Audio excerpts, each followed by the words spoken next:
Hello everybody, and thank you for joining us for another virtual story time here at the Canyon City Public Library. We like to start our story times off with our welcome song, and it goes, "Welcome, welcome everyone, now you're here, let's have some fun. First we'll clap our hands just so, then we'll bend and touch our toes. Welcome, welcome everyone, now you're here, let's have some fun." Good job, everyone. Just as a quick reminder, folks, we are doing in-person story time, so Mondays, Tuesdays, and Thursdays, all at 10:30. Stop in and see us here. Brings us to our first story, and as a quick reminder, September is National Library Card Sign-Up Month, so please stop in. If you don't have a library card, bring your children down, bring the rest of the family down, and get signed up for a library card. The book I will be reading is Amelia Bedelia's First Library Card.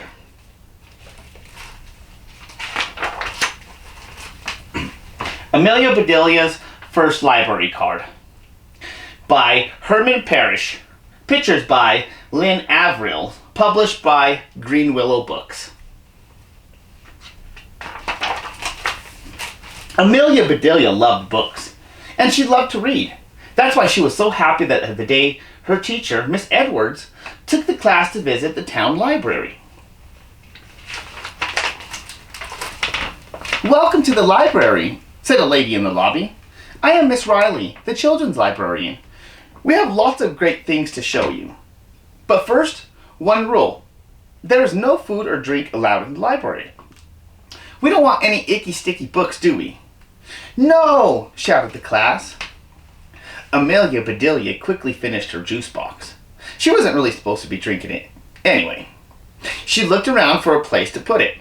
The library really is great, she thought as she shoved her juice box into a handy trash can just for kids. "Now, let me show you how to return a book," said Miss Riley. "You just slip it in here, like this." She slid the book through a slot. "Let's go see where it went and what happens next." "Uh-oh," thought Amelia Bedelia. Everyone followed Miss Riley to see the bins that caught the books. She reached into one of the bins and pulled out a crumpled juice box. "We will check this into the trash," she said, dropping it into a waste paper basket. "See why we don't like food or drink in the library? This book is wet and sticky." "Now come with me," said Miss Riley. "Let me introduce you to Thomas B. at the circulation desk. He is checking books in and checking books out, too." "Hey, kids," said Thomas B. "Who wants to check in a book?" Everyone took a turn with the book scanner. Beep, beep, beep. The librarian showed the class how the books are sorted onto carts, wheeled through the library, and put back exactly where they belong. "We have books on every subject you can think of," said Miss Riley. "From history to the arts to sports to science. And there are lots of good stories in the stacks, too." Amelia Bedelia didn't see any stacks. She looked around for something in piles, like hay or pancakes, but all she could see were shelves of books. At last they arrived at the children's room. "This is my favorite place," said Miss Riley. "Please make yourselves at home." "Hey," said Skip, "the fish are afraid of me." "They can read," Amelia Bedelia said. "Your shirt makes them feel like lunch." Oh. Miss Riley went to her desk and picked up a bundle of plastic cards. She removed the rubber band and put it around her wrist. "This is librarian jewelry," she said, smiling. And then she gave cards to Miss Edwards. "Here is a library card for each one of you," said Miss Edwards. "Now you can check out books whenever you like." The whole class cheered. "Hooray!" "Remember when we talked about how a library works, chickadees?" asked Miss Edwards. "The library shares these books with everyone in town." "That's right," said Miss Riley. When you check one out, you are taking a turn with it.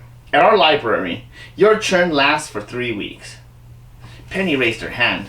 "What if you don't return a book on time?"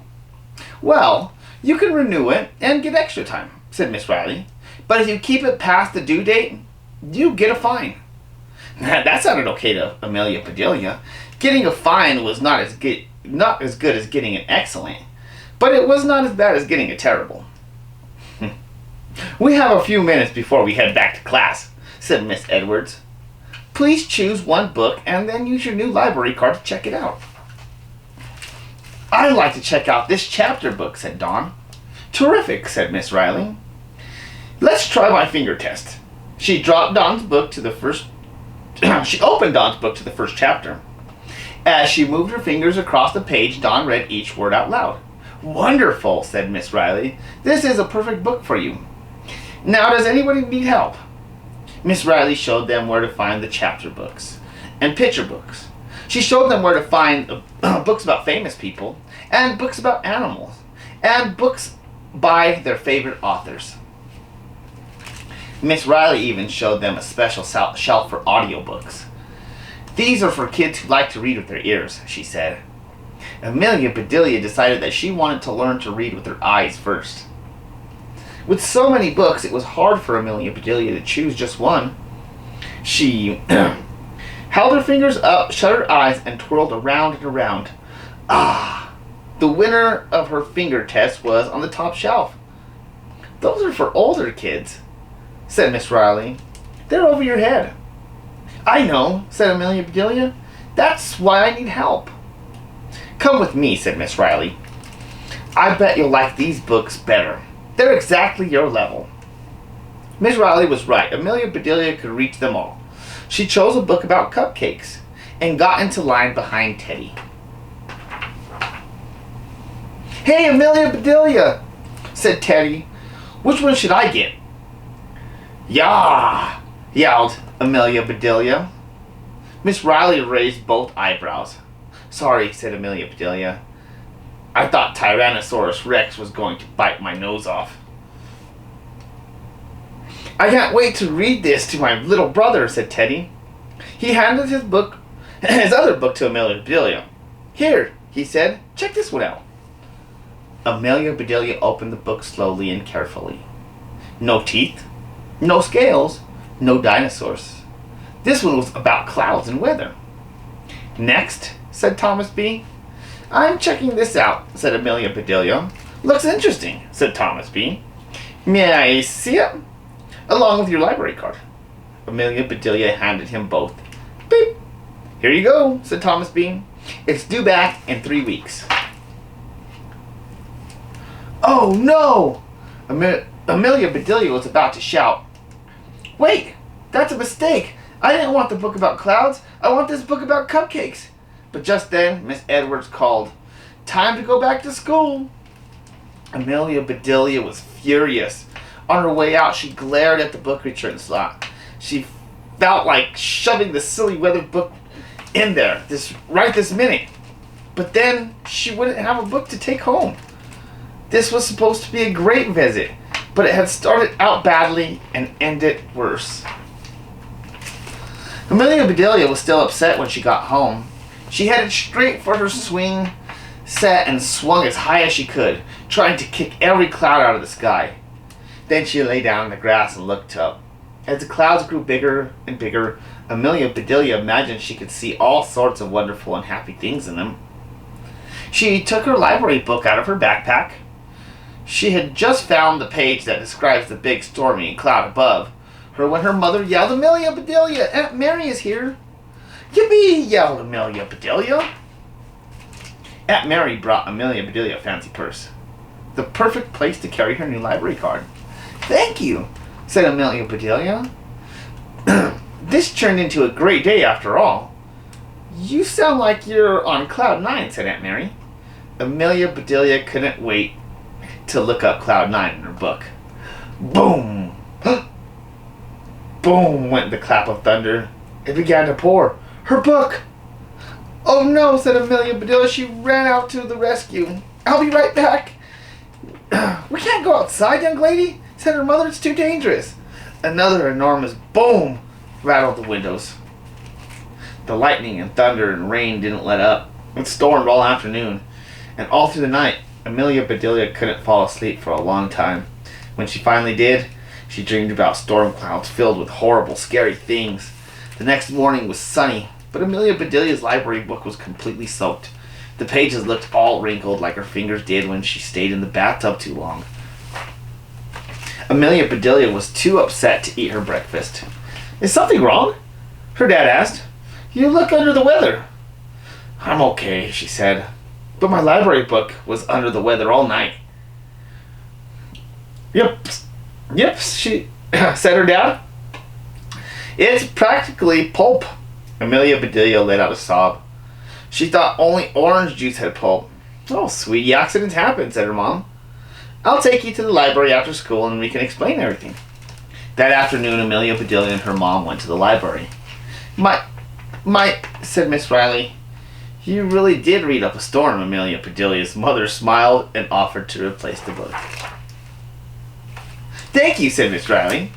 "Amelia Bedelia, can I tell you that I can tell that you love books as much as I do." She put a rubber band on Amelia Bedelia's wrist. "Here is an official librarian's bracelet, just for you." "Thanks," said Amelia Bedelia. "I know you don't allow food in the library, but I brought you a cupcake to say that I'm sorry." Said Miss Riley. "Can it pass my finger test?" "Can you really read a cupcake?" Amelia Bedelia asked. Miss Riley took a swipe of frosting and tasted it. "Yum," she said. "Amelia Bedelia, I'm glad you brought this in for me to check out." Amelia Bedelia, her first library card. Hopefully everybody's still been enjoying our virtual story time and practicing good hygiene at home. We've been using a song here, the hand washing song. Kids have really seemed to enjoy it, and it goes, tops and bottoms, in between, rub them all together, nice and clean, tops and bottoms, in between, scrub them all together, nice and clean. Good job, everyone. Hi, everybody. Now we're going to read Nobody's Perfect. Nobody's Perfect by Dave Elliott, illustrated by Sam Zappardi, and published by Candlewick Press. Nobody's perfect. That's what everybody says, and I guess they're right. Like Gigi. She's my sister. She's not perfect. She's loud. Really loud. Or my best friend Jack. He's kind of a show-off. Not perfect. And even my mom. She gave me a timeout. That's why I'm sitting on this step. Even though it's not my fault that Ralphie likes to sleep on my bed. I've told her a million times Ralphie should get a timeout, not me. But she doesn't listen. She's stubborn. And that's not perfect. I'm not perfect either. This is my room before I clean it. This is my room after I clean it. But sometimes I have to be messy. And sometimes it's fun when Jack shows off. And sometimes I'm happy that Gigi is loud. Really loud. And even my mom, sometimes she doesn't listen. And when she does, it's perfect. Messy, show off, loud, stubborn. No, nobody's perfect. But sometimes they come close. And that's perfect enough for me. Nobody's perfect. Thank you for joining us for another virtual story time, and we'll see you next week. Bye-bye.